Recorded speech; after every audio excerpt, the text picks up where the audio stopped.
Okay, these lecture notes are going to cover sections 8.1 and 8.2, both of those parts of both of those sections in the book. We've actually already been in these sections in the book back when we learned our derivatives and we learned derivative formulas. And the lessons that we learned previously were the derivatives of logarithmic functions and the derivatives of exponential functions. And so I have 4 derivative formulas here. These were 4 of the formulas that you had to have memorized when we did our derivatives quiz. One of them is that the derivative of a logarithm with base a is 1 over x times the natural log of a. Again, these are derivative formulas. And so then the second rule is the same rule as the first rule, except that we have a base of e. And so when your base is e and you apply the formula, then you get 1 over x times the natural log of e. And the natural log of e is 1. And so this is just 1 over x. So the same thing happens for the derivatives of exponential functions. So in this formula here, the derivative of a to the x, where a is our base and x is our exponent, so the variable is in the exponent, we have an exponential function. The derivative is the same thing, but then times the natural log of the base. And number 4, we just learn another formula for when the base is e. So if your base is e, then the derivative is e to the x times the natural log of e based on the formula up here from number 3. But again, natural log of e is just 1, and so this is just e to the x. Okay, so why am I reminding us about these derivatives? Because, like I've said many times, that in math, once you learn how to go forwards, the next thing you're going to do is learn how to go backwards. And so I have derivative formulas. And now I'm going to go backwards from those derivative formulas and learn about the antiderivatives. All right, so let's start with number 1, or this first one here. What is the antiderivative or the integral of 1 over x dx? Well, let's look up here in these formulas, 1 through 4. If you look at number 2, 1 over x is the derivative of natural log of x. And so we're going to learn this antiderivative formula, that the antiderivative or integral of 1 over x is natural log of x. So let's see.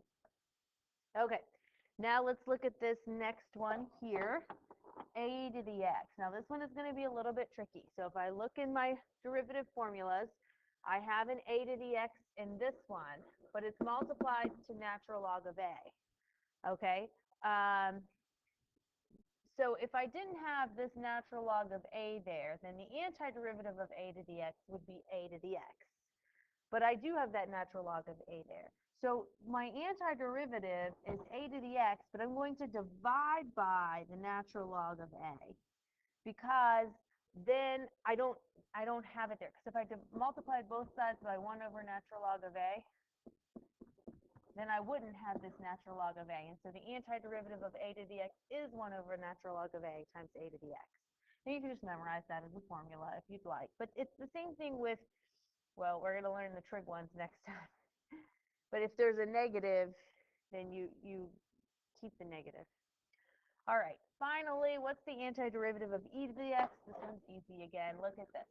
E to the x, he is the derivative of e to the x. And so the antiderivative of e to the x is e to the x.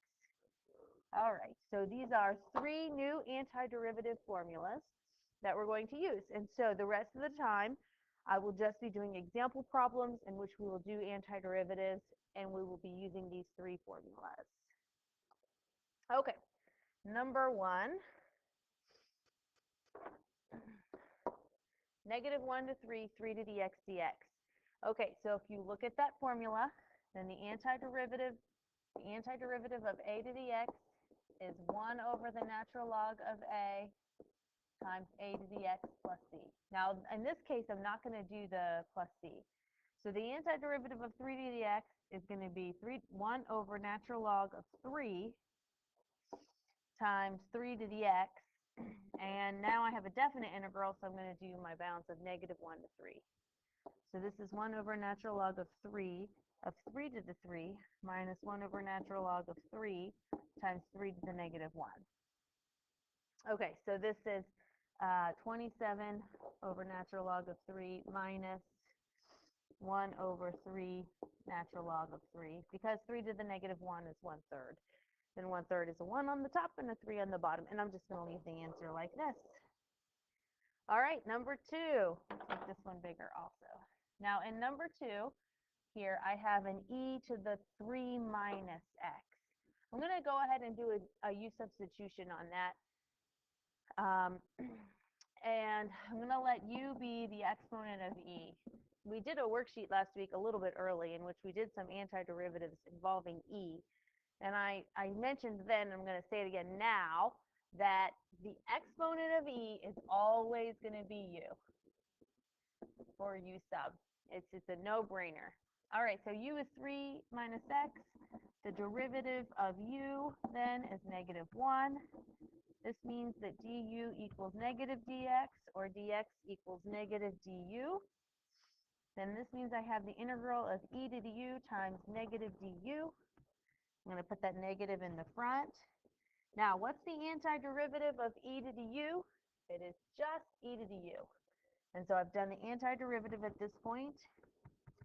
And I can do plus c, and then the last thing is the back substitute.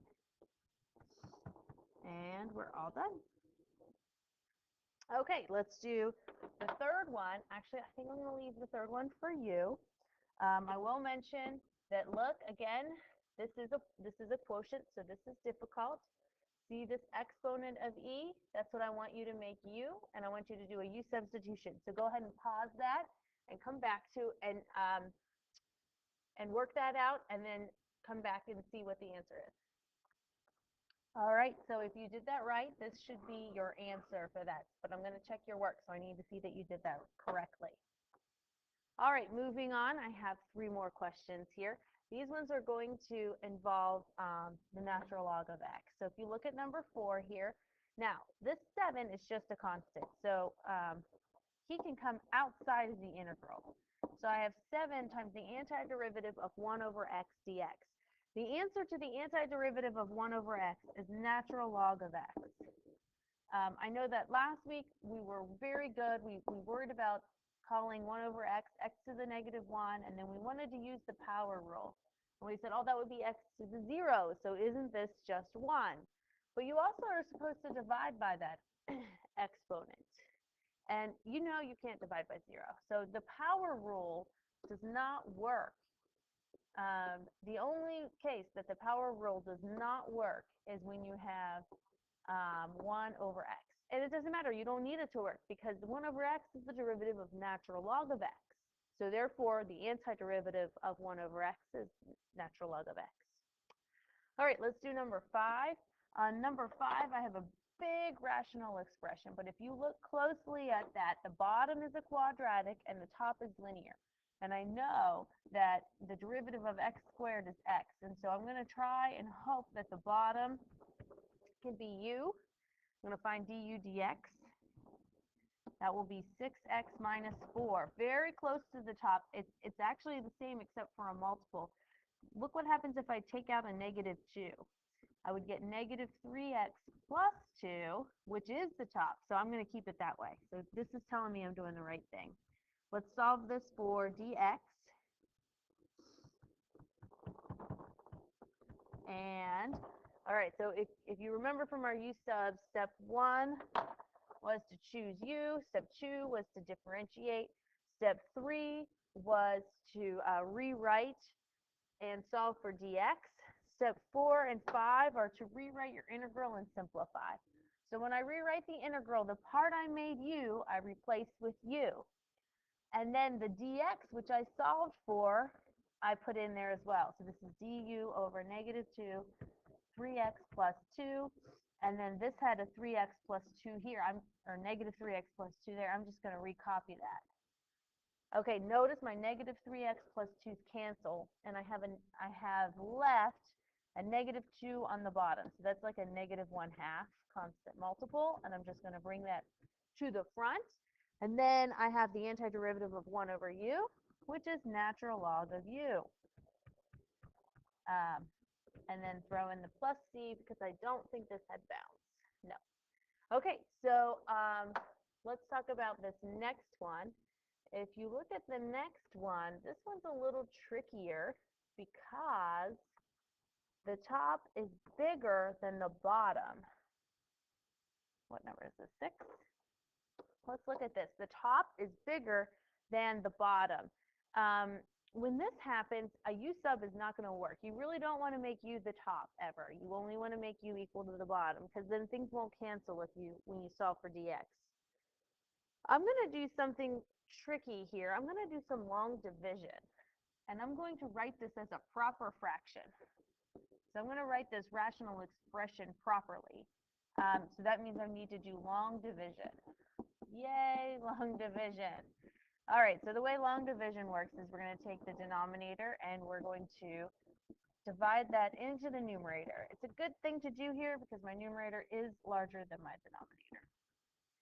Is that factor? I don't know. I don't think so. Okay, so I'm going to multiply. What do I need to multiply x by to get 2x squared? 2x. That would give me 2x squared. Don't forget to distribute. You're going to multiply by -2 as well. So that's minus 4x. Then you want to subtract this away.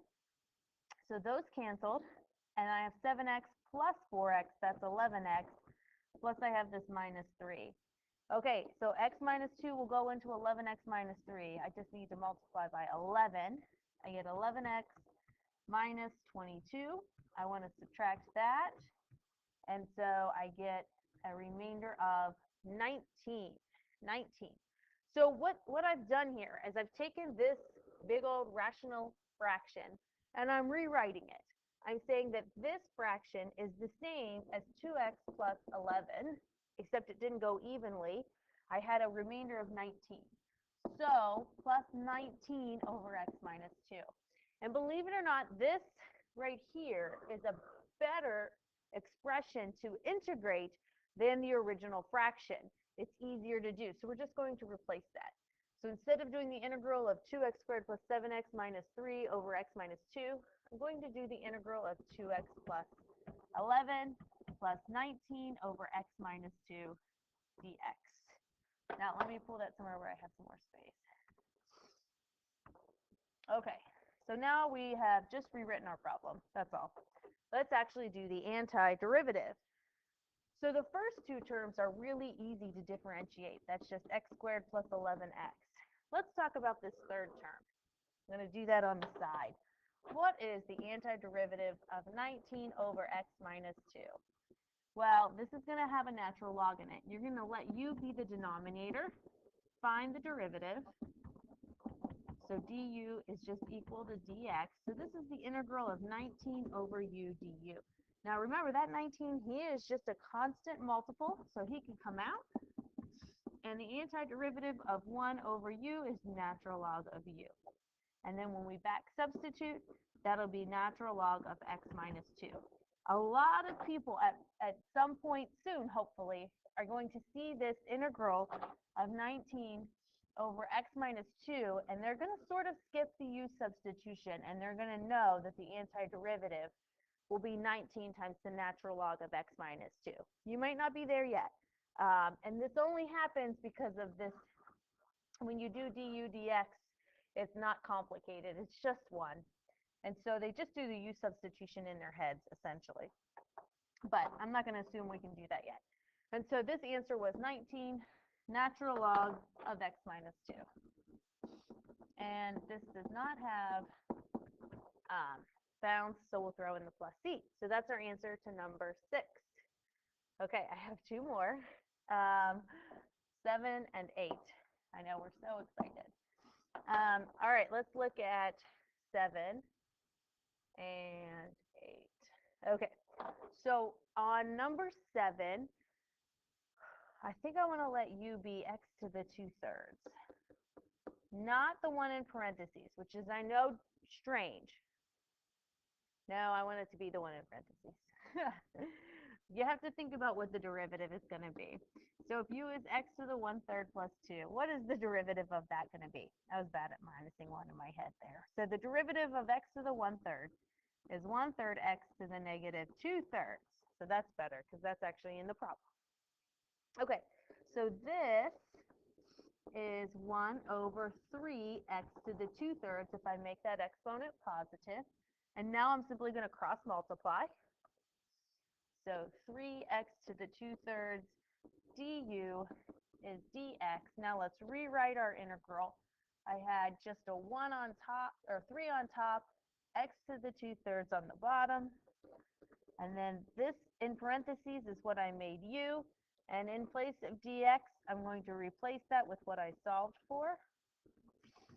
And notice the x to the 2/3 cancels. So this is 9 integral 1 over u du. The antiderivative of 1 over u is the natural log of u. And let's back substitute. U was x to the 1/3 plus 2. And we're all done with that one. Final question. All right, so on this last one, I'm going to leave this one to you also, but I will tell you it is a u substitution, and go with the rule that u should always equal the denominator. All right, have a good night.